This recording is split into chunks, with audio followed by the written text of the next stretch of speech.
Olá pessoal, por favor inscreva-se no meu canal do YouTube, deixe o seu like e clique no sininho para receber notificações sobre novos vídeos. Obrigado! Agora que estamos entrando no versículo 3 da Epístola de Judas, descobrimos algo que eu diria, uau! Algo muito intrigante. A primeira pergunta que devemos fazer é a seguinte: para quem a Epístola de Judas está sendo escrita? Qual é a audiência? E a segunda pergunta é: e por que o assunto tratado foi escrito? Para quem e por quê? Esta epístola foi escrita aos amados, aos chamados, ao corpo de Cristo.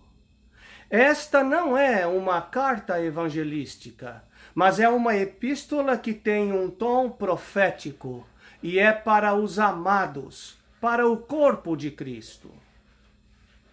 Esta epístola não terá nenhum significado para você, a menos que você seja nascido de novo, regenerado, a menos que você faça parte do corpo de Cristo. A menos que você seja crente em Jesus Cristo, seja um discípulo de Jesus. Se você não se encaixa no que acabo de dizer, então esta epístola não é para você. Vamos então ler o versículo 3 e, conforme eu disse, existe algo muito intrigante aqui. A estrutura aqui no versículo 3 vai mexer com a gente. Vamos ler então, Judas, versículo 3. Judas só tem um capítulo, então já é versículo 1, 2, 3. Vamos ler então o versículo 3. Amados, embora estivesse muito ansioso por lhes escrever acerca da salvação que compartilhamos, senti que era necessário escrever-lhes, insistindo que batalhassem pela fé, uma vez por todas, confiada aos santos. O que ele, na verdade, está dizendo aqui é o seguinte: olha, eu me assentei aqui para escrever a vocês uma carta que dissesse a respeito da nossa salvação comum, a salvação que compartilhamos. O propósito inicial de Judas era escrever uma carta, uma epístola de encorajamento aos irmãos. Veja, irmãos, nós somos salvos, os nossos pecados foram perdoados. Nós agora temos plena segurança de quem nós somos.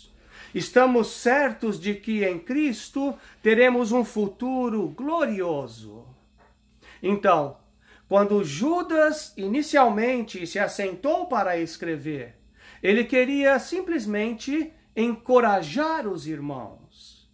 Mas então, percebemos que ele muda o tom. Ele diz: mas senti que era necessário.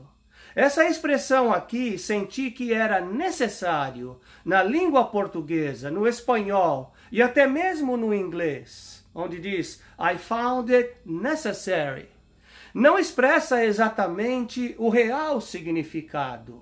Não carrega a intensidade da expressão no original grego. Senti que era necessário. Judas aqui estava debaixo de uma forte impressão do Espírito Santo. Ele foi compelido, constrangido, compungido a mudar de direção, a mudar o tom da epístola.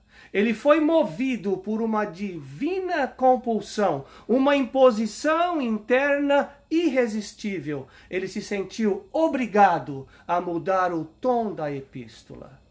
Eu senti que era necessário.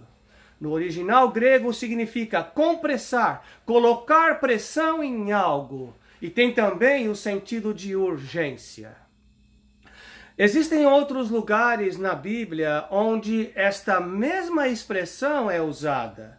Vamos checar pelo menos uma dessas referências onde a expressão é usada. Vamos ver o que Paulo escreveu lá em 1 Coríntios 9,16. Ele diz assim: quando prego o evangelho, não posso me orgulhar, pois me é imposta a necessidade de pregar. Ai de mim, se não pregar o evangelho. Então, Paulo sentia essa obrigação, ele se sentia compungido, compelido a pregar o evangelho. Compungido, compelido, era um senso de obrigação. E é a mesma expressão que Judas usou para dizer como ele se sentia num segundo momento, à medida que escrevia a epístola. Amados, embora estivesse muito ansioso por lhes escrever acerca da salvação que compartilhamos, senti que era necessário, ou seja, ele foi divinamente compelido, pressionado, compungido, obrigado a escrever-lhes, insistindo que batalhassem pela fé, uma vez por todas, confiada aos santos. Veja então que uma carta, uma epístola que inicialmente tinha o propósito de encorajamento, passa agora a ser uma carta de exortação. E Judas foi movido, inspirado pelo Espírito Santo.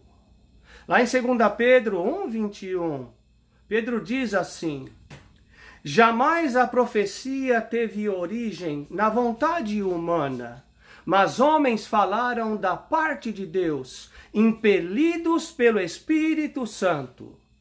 Judas foi impelido pelo Espírito Santo. Cada palavra, cada expressão que encontramos na palavra de Deus não está lá por um mero acaso, mas homens santos falaram da parte de Deus, impelidos, compungidos pelo Espírito Santo. Impelido pelo Espírito Santo, Judas muda a direção, muda o tom da epístola. E a partir desse ponto, Judas entra no tema central da epístola, que é a apostasia dos últimos tempos. Fiquem na paz e até o próximo vídeo.